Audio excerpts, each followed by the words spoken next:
நீங்கள் வந்து பார்த்தீங்கன்னா தளபதி விஜய் அவர்களுக்கு வந்து நிறைய படம் வந்து ஸ்டார்ட் பண்ணி அவர் ஆக்ஷனில் ஏன்னா அவர் முதல்ல அந்த ஆக்ஷன் கொஞ்சம் பயந்தார். விஜய் சார் வந்து இவ்வளோ பெரிய ஆக்ஷன்லாம் வச்சாக்க பண்ணிட்டு வாங்க நம்ம அப்படிலாம் சொன்னார். அதெல்லாம் இல்லை, எழுந்துச்சுன்னு கைத்தட்ட வச்சோம். அந்த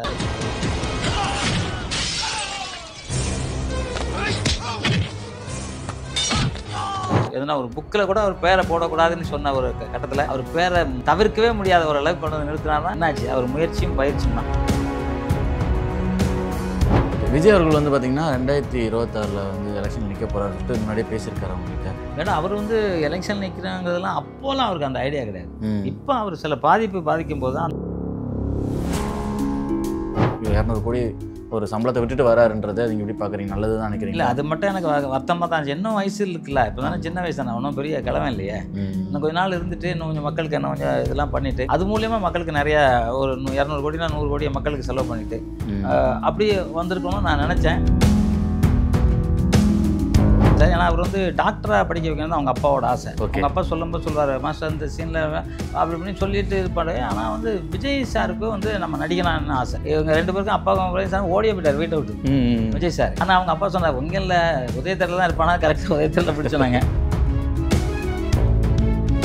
ரவிச்சந்திரன் சார் எல்லாமே என்ன வந்து ரொம்ப பிடிக்கும். Rajini sir, Kamal sir, Vijayakanth sir, Vijay sir, Sarath sir, Prashanth, Simbu, இவ்வளோ குழந்தையா இருக்கும் ட்ரைனிங் கொடுத்தேன். எல்லாமே ஓரளவு சினிமா இண்டஸ்ட்ரியில் வந்து அவங்க அப்பா கூட பண்ணியிருக்கேன், அவங்க பிள்ளை கூட பண்ணியிருக்கேன், அவங்க பேரன் கூட. நியாயமான விலைக்கு தங்க நகைகளை விற்க அடகு வைத்த தங்க நகைகளை மீட்டு உடனடி பணம் பெற உங்கள் எக்ஸ்கோல்டை அணுகவும் 7200040619. ரிஃப்ளெக்ட் நேயர் வணக்கம். இன்றைக்கி நம்ம கூட இருக்கவர் பார்த்தீங்கன்னா ஒரு ஸ்பெஷல் பர்சனே சொல்லலாம். ஆக்சுவலாக இப்போ இருக்க மாஸ்டர்ஸ்க்குலாம் வந்து ஒரு ஆசான் கூட சொல்லலாம். சுருக்கமாக சொல்லலாம் ஒரு இந்தியன் ப்ரூஸ்லின்னே சொல்லலாம். ஸோ இன்றைக்கி நம்ம கூட இருக்கிறவர் யாருன்னு பார்த்தீங்கன்னா ஜாகுவார் தங்கம் சார் தான். வணக்கம் சார். வணக்கம், நல்லா இருக்கீங்களா? நல்லா இருக்கேன் சார். எப்படி சார் இருக்கீங்க? சூப்பராக இருக்கேன். முன்னாடி உட்காரதுக்கே ஒரு மாதிரி ஒரு சொல்கிறது பெருமையாக இருக்குது சார். ரொம்ப சந்தோஷம், உங்களை பார்த்தால எனக்கு மகிழ்ச்சி. உங்கள் ஆத்மா என் கூட இருக்குதுங்கிறது எனக்கும் பெருமையாக இருக்குது. நீங்கள் வந்து பார்த்தீங்கன்னா தளபதி விஜய் அவர்களுக்கு வந்து நிறைய படம் வந்து ஸ்டார்ட் பண்ணியிருக்கீங்க. ஆனால் ஆரம்ப கட்டத்தில் வந்து பார்த்தீங்கன்னா பகவதி, ஷாஜகான் படத்துலலாம் என்றென்றும் காதல், நிறைய படம், அவர் படம் ஆக்ஷன் படமாக பண்ணேன். ஏன்னா அவர் கொஞ்சம் ஃபேமிலி லவ்வாக பண்ணியிருக்கும்போது நாங்கள் ஒரு ஆக்ஷன் படமாக வெங்கடேஷ் சார் ஒரு ஆக்ஷன் படமாக பண்ண பிரியமுடன். ஏன்னா அவர் முதல்ல அந்த ஆக்ஷன் கொஞ்சம் பயந்தார். விஜய் சார் வந்து இவ்வளோ பெரிய ஆக்ஷன்லாம் வச்சாக்க இது பண்ணிட்டு வாங்க அப்படிலாம் சொன்னார். அதெல்லாம் இல்லை அப்படின்னு சொல்லி எழுந்துச்சுன்னு கைத்தட்ட வச்சோம். அந்த என்றென்றும் காதல்லாம் வந்து எந்திரிச்சுன்னு கைத்தட்டினாங்க பசங்க. அது வந்து அவர் ஆக்ஷனுக்கு ஹீரோவாக கொண்டு நிறுத்துறது அது ஒரு படம். புரியுது சார். இப்போ அவர் கூட நீங்கள் நிறையா பழகிருப்பீங்க. அவர் எப்படி சார் மெனக்கெடுவார் ஃபைட் சீனுக்குலாம்? சார் அவர் வந்து இப்போ என்ன மாதிரி தான் காலையில் சீக்கிரம் வச்சுருவார்.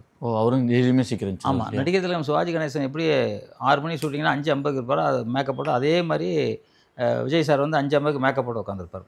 அதாவது நாங்கள் ஒரு வாட்டி ஊட்டிக்கு போய் ஷூட்டிங் போய்ட்டு வரோம். ஷூட்டிங் போய்ட்டு வரப்போ நான் 3:30 மணிக்கு இங்கே வந்துட்டோம். நான் சொன்னேன், சார் நீங்கள் காலை 6 மணிக்கு வந்துருங்க சார், கொஞ்சம் லேட் ஆகிட வேண்டாம், போயிட்டு முடிக்கணும் அப்படின்னு சொல்கிறேன். சரின்ட்டார். நான் வந்துட்டு கொஞ்சம் எக்ஸசைஸ்லாம் பண்ணிட்டு அப்படி யோகாலாம் பண்ணி தியானம் பண்ணிட்டு கொஞ்சம் லேட் ஆகிடுச்சு. 6:10 தான் அங்கே போகிறேன். ஓகே. ஆனால் அவர் 5:00 வந்து உட்காந்துருக்காரு மேக்கப்போட. மேக்கப் போடனா இதுக்கு முன்னாடியே இப்போ வந்துருப்பார் பாருங்க. ஆமாம், அவர் ரொம்ப தூரத்துலேருந்து வரணும், நான் பக்கத்துலேருந்து போனோம். வந்து உட்காந்துருக்காரு. நானே எனக்கே ஒரு மாதிரி கூச்சம் வச்சு என்ன சார் அதெல்லாம் பரவாயில்ல சார். நான் இல்லை, வேறு யாரும் வரல அப்படின்னாரு. யாருமே வரல, டைரக்டர் வரல, கேமராமேன் வரல, யாரும் வரல. அந்த கரெக்டாக பர்ஃபெக்டாக இருந்தால அதான் அந்த முன்னேற்றம். அவருக்கு வந்து 200 கோடி ரூபாய் சம்பளம் வாங்குற அளவுக்குன்னா அந்த உழைப்பு, சரியான உழைப்பு. அதான் நைட்டு வந்து நானும் கொஞ்சம் தியானம்லாம் பண்ணுவேன், அவரும் அதே மாதிரி கொஞ்சம் உட்காந்து எல்லாம் பண்ணுவார். ஓகே. அவர் என்கிட்ட சொன்னார், நான் மாஸ்டர் நீங்களாம் ஃபைட் மாஸ்டர், நான் முகத்தையும் பார்த்துக்கணும். கண்டிப்பாக. இப்போ நாங்கள் முகத்தை பற்றி கண்டுக்க மாட்டோம். நாங்கள் வந்து ரிப்ளைட் அடிப்பாங்க, வெயில் அடிக்கும், அப்படியே பிச்சு உதறோம், மூஞ்செல்லாம் கருகி போன மாதிரி இருக்கும் எங்களுக்கு. ஆனால் அவங்களுக்கு அப்படி வந்துடக்கூடாதுல்ல. அதனால் அவர் சொல்லுவார். அது எனக்கு ரொம்ப சந்தோஷமாக இருக்கும். ஏன்னா ஒரு எதனா ஒரு புக்கில் கூட அவர் பேரை போடக்கூடாதுன்னு சொன்ன ஒரு கட்டத்தில் அவர் பேரை தவிர்க்கவே முடியாத ஒரு அளவுக்கு கொண்டு வந்து நிறுத்தினார்னா என்னாச்சு, அவர் முயற்சியும் பயிற்சியும் தான். கண்டிப்பாக அதில் தான் அவர் ஜெயிச்சிருக்காரு. உண்மையாக நல்ல மனிதர் வேறு. அதாவது நல்ல மனுஷன் மேலே தான் சார் ஜெயிப்பாங்க. யார்ட்டையும் ரொம்ப பழக மாட்டார். ஆனால் அதான் உண்மையான விஷயம். ஓகே. ஏன்னா அவங்க சிஸ்டர் வந்து அவங்க தங்கச்சி இறந்ததுலேருந்து அவர் கொஞ்சம் அப்படியே மாறிட்டார். கேரக்டர் அப்படியே மாறி அப்படியே சைலண்ட் ஆகிட்டார். ஏன்னு இன்னைக்கு வரைக்கும் தெரியாது. அந்த பாப்பா பேர் சொன்னோன்னே அழுதுருவார், கண்ணு கலங்கிடுவார். கண்ணு கலங்கி யாரா அந்த அவர்கிட்ட ஃபோட்டோ எடுக்க வரும்போது அந்த மாதிரி ஏன்னா பேர் வந்துச்சுன்னா அவ்வளோதான். அவங்க சுற்றி அவரை அந்த பொண்ணுகிட்டே பேசிக்கிட்டு இருப்பார். அப்போவுமே வந்து ஸ்கூலு காலேஜுக்கெல்லாம் நோட்டு கொடுப்பார். அப்போ லைட்டாக வரும்போதே வாங்கி கொடுக்க ஆரம்பித்தார். ஓகே. ஸோ அது மாதிரி இன்றைக்கி வரைக்கும் கொடுத்துக்கிட்டு இருக்காரு. நல்ல மனிதர். நீங்கள் ஆரம்ப கட்ட காலத்துலேருந்து அவரை பார்த்து வளர்த்தவங்க, சின்ன குழந்தையிலேருந்து. அப்போ உங்களுக்கு தெரியுமா சார் அவர் இந்த நிலைமைக்கு வருவாருன்ட்டு? இல்லை அப்படி நான் நினைக்கல சார். ஏன்னா அவர் வந்து டாக்டராக படிக்க வைக்கணும் தான் அவங்க அப்பாவோட ஆசை. அவங்க அப்பா சொல்லும்போது சொல்லுவார், மாஸ்டர் இந்த சீனில் அப்படி இப்படின்னு சொல்லிட்டு இருப்பார். ஆனால் வந்து விஜய் சாருக்கும் வந்து நம்ம நடிக்கணும்னு ஆசை. இவங்க 2 பேருக்கும் அப்பாவுக்கும் விஜய் சார் ஓடியே போயிட்டார் வீட்டை விட்டு விஜய் சார். ஆனால் அவங்க அப்பா சொன்னார், உங்களில் உதயத்தில் தான் இருப்பானா, கரெக்டாக உதயத்தில் பிடிச்சோனாங்க. உதயத்தில் தான் வந்து பிடிச்சோம். அதுக்கப்புறம் தான் முடிவு பண்ணார், சரி நடிக்க வச்சுக்க அப்படின்னு சொல்லிட்டு எல்லாத்தையும் முறையாக கற்றுக் கொடுத்துட்டு நடிக்க வச்சார். ஃபஸ்ட்டு படமே அவர் 2-3 படம் பண்ணாலும் அந்த ஃபஸ்ட்டு சாலிகிராமத்தில் ஒரு வீடெல்லாம் விற்க வேண்டிய சூழ்நிலை ஆயிடுச்சு. எஸ்ஏசி விற்றுட்டு ஆனால் திருப்பி வாங்கிட்டாங்க, அதே வீட்டு திருப்பி வாங்கிட்டாங்க. ஏன்னா அவர்கிட்ட எஸ்ஏசிட்ட ஒரு நல்ல பழக்கம்னா அவங்கள்ட்ட வேலை செய்கிறவங்க எல்லாருக்கும் வீடு கட்டி சும்மா கொடுத்தாரு. அப்போவுமே 90-91 எல்லாருக்கும் வீடு இருக்கும். இப்போ இன்னைக்கு கூட அந்த வீட்டில் தான் எல்லாம் இருக்காங்கன்னு நினைக்கிறேன். அந்த மாதிரி அவர் எல்லாம் கொடுக்கணும்னு நினைக்கிறவர். வருஷம் பிறந்தவொடனே ஃபஸ்ட்டு ஃபைட் தான் வைப்பார். ஏன்னு தெரியல, எங்களுக்கெல்லாம் பணம் கொடுப்பாரு. ஓகே, அது 10 ரூபாயா இருக்கட்டும் 100 ரூபாயா இருக்கட்டும், வருஷம் தான் கொடுக்கணும்னு வருஷம் கட்டாக வச்சுட்டு எல்லாருக்கும் கொடுத்துட்டு இருப்பார். ஸோ எல்லாருக்கும் காசு கொடுப்பாரு, ஃப்ரீயாக கொடுப்பாரு. அது அது மாதிரி நிறைய நல்லது பண்ணார். அவரும் நல்லது பண்ணார். அதனால் அவங்க அம்மாவும் ரொம்ப நல்லவங்க. ரொம்ப அவங்ககிட்டலாம் நான் நிறைய வாட்டி வீட்டில் சாப்பிட்ருக்கேன். ஸோ நல்லவங்க. அதுக்கு அந்த புண்ணியம் இவருக்கு வந்து கிடச்சி இன்றைக்கி வந்து இந்த ரேஞ்ச் இருக்காருன்னா அதுதான் காரணம். அதேமாதிரி நீங்கள் விஜயகாந்த் சார் அவருமே ரொம்ப ரொம்ப நெருக்கமானவர், உங்களுக்கு ரொம்ப பிடிக்கும். என்னோட ஸ்டூடெண்ட் அவரும். ஓகே, அவரை பற்றி சொல்லுங்கள் சார். சார் விஜயகாந்த் சார் 1977 எனக்கு பழக்கம். அப்போ சிலம்பம் கற்றுக்கணுன்னே ஆம்பூர் பாபு அப்படின்ட்டு அவர் வந்து என்னை கொண்டு அங்கே விட்டுறாரு. அப்போ வந்து என்னை பார்த்துட்டு அப்போ நான் இப்போவும் சின்னப்பமா தான் ஒல்லியாக இருப்பேன். அப்போ வந்து இன்னும் இதாக இருப்பேன். இவர் சொன்னார், மாஸ்டர் என்ன தெரியும், நான் ஆக்சுவலாக கேப்டன் என்னோட சின்ன ஒரு வயசில். யாருக்கு அவருக்கும் தெரியாது, அப்புறம் தான் தெரியும் அவருக்கு. இல்லை விஜய் கம்பு சுற்றுற பாருனோடனே கம்பு சுற்றுனோடனே அவரை ராவத்தனம் கை தட்டி கட்டி பிடிச்சிட்டாங்க. கட்டி பிடிச்சிட்டு நான் வந்து கற்றுக்கணும், எவ்வளோ நாள் கற்றுக்கணும்னாரு. சினிமாக்குன்னா 1 வாரம், நீங்கள் ரெகுலராகனா எனக்கு தெரிஞ்சு ஒரு வருஷமாக கற்றுக்கணும், நான் ரெகுலராக கற்றுக்குறேன் அப்படின்னாரு. ரெகுலராக காலையில் வந்து தலைவர் வீட்டில் எம்ஜிஆர் வீட்டில் தான் அப்போ தங்குறதெல்லாம் அங்கே தான் தங்குவேன். அங்கேருந்து இப்படியே இங்கே வந்துடுவேன். என்னை கொண்டு அவர் வந்து பைக்கில் விடுவார். அவர் பைக் வச்சுருந்தார், பைக்கில் விடுவார். அப்போவே வந்து அவர் சாப்பாடு எல்லாருக்கும் கொடுத்தார். உலகத்திலே அவர் சொன்ன வார்த்தை தான் சார், கொடுத்து வாழ்கிறவன் மனுஷன், எடுத்து வாழ்கிறவன் மிருகம். நீங்கள் பாருங்கள், சிங்கம்லாம் கொடுத்து வாழாது, கடிச்சு தின்னுட்டு சாப்பிட்டு அப்படியே போட்டு போயிடும், அவ்வளோதான். மனுஷன் மட்டும் தான் அடுத்தவனை கொடுக்கணும்னு நினைப்பான்.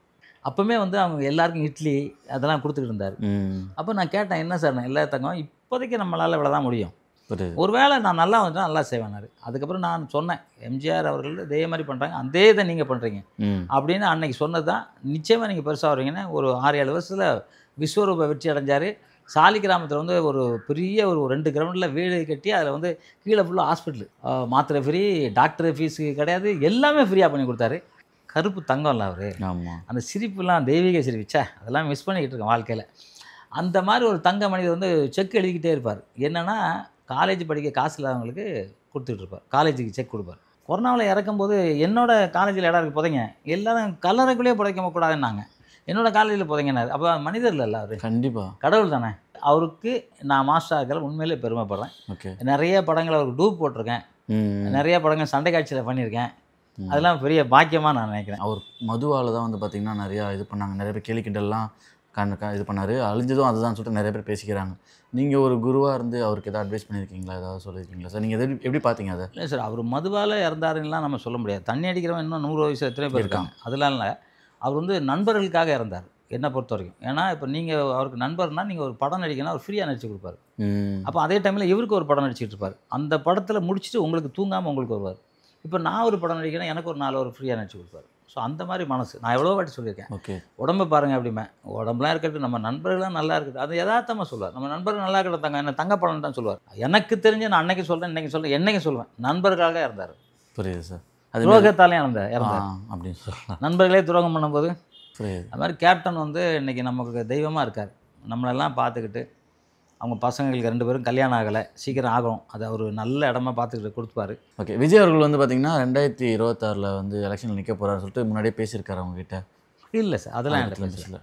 ஏன்னா அவர் வந்து எலெக்ஷன் நிற்கிறாங்கிறதெல்லாம் அப்போலாம் அவருக்கு அந்த ஐடியா கிடையாது. இப்போ அவர் சில பாதிக்கும் போது தான் அந்த தோணுச்சு.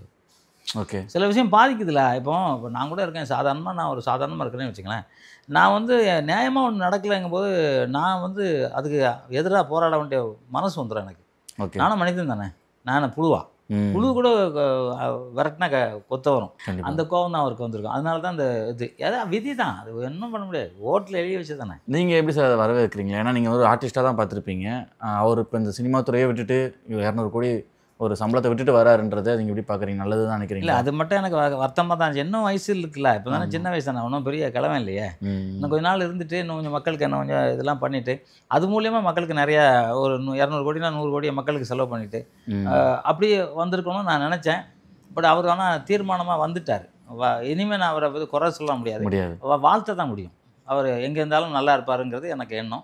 இப்போ நீங்கள் நிறைய பேர் வந்து பார்த்தீங்கன்னா ஆர்டிஸ்ட் கூட ஒர்க் பண்ணியிருக்கீங்க, நீங்கள் ஸ்டண்ட்லாம் கற்றுக் கொடுத்தீங்க. அமிதாப் பச்சன் வந்து தர்மேந்திராவிலேருந்து இங்கே கர்நாடகாவில் ராஜ்குமார் அண்ணாவிலேருந்து இங்கே சிவாஜி சார்லேருந்து எல்லாட்டும் மேக்ஸிமம் எல்லாட்டும் ஒரு 4 தலைமுறை 5 தலைமுறை ஒர்க் பண்ணிட்டேன். ஓகே, அதில் நீங்கள் வந்து ரொம்ப வியந்து பார்த்தவங்கன்னா யார் சார் சொல்கிறீங்க? தர்மேந்திராவை ரொம்ப வியந்து பேசுவேன். ஏன்னா இங்கே புரட்சித்தலைவர் எம்ஜிஆர் எப்படி அவங்க அம்மா மேலே பாசமோ அது மாதிரி தர்மேந்திரா ஷூட்டிங் ஒன்று போயிருக்கும்போது அவர் வீட்டுக்கு லஞ்சு கூப்பிட்டுருந்தார். அப்போ போகும்போது அவங்க அம்மா காதை தோணுன்னு அம்மா காலை வந்து கும்பிட்டார். நீங்கள் இருந்தோம், எல்லாமே இருக்கிற, அதாவது தொட்டுலாம் கும்பிடல, விழுந்து கும்பிட்டார். சாஷ்டாமல் விழுவோம் இல்லையா, அது மாதிரி விழுந்தார். சரி ஓகேன்ற வரும்போது நாங்கள் எல்லாம் ஒன்றா காரில் ஏறும்போது திருப்பியும் அதே மாதிரி விழுறாரு. ஓகே, அப்போ கேட்கும்போது அவர் சொன்னது, உலகத்தில் அம்மாவுக்கு மிஞ்சி என்னங்க தெய்வம் இருக்குது. அதே மாதிரி கன்னடத்தில் ராஜ்குமார் அண்ணா பார்த்திங்கன்னா அவர் ரொம்ப யோகத்தில் நிபுணர், ப்ளஸ் ரொம்ப அவரும் சித்தர். அவர் நிறைய விஷயம் எனக்கு ரொம்ப ஃப்ரெண்டான காரணமே என்னென்னா, நானும் யோகாசனம் அவரும் யோகாசனம். ஓகே, பிரேக் விட்டோன்னா அப்படி தோளில் கைப்பட்டு வாங்கி கூட்டி போயிடுவார், மலைக்குள்ளே போயிட்டு யோகா பண்ணுவோம். ஓகே, 2 பேரும். ஆமாம், அவங்க பசங்க எல்லாம் என் ஸ்டூடெண்ட் தான். இங்கே தான் வெஸ்ட்மாம்பு தான் வீடு இருக்கு.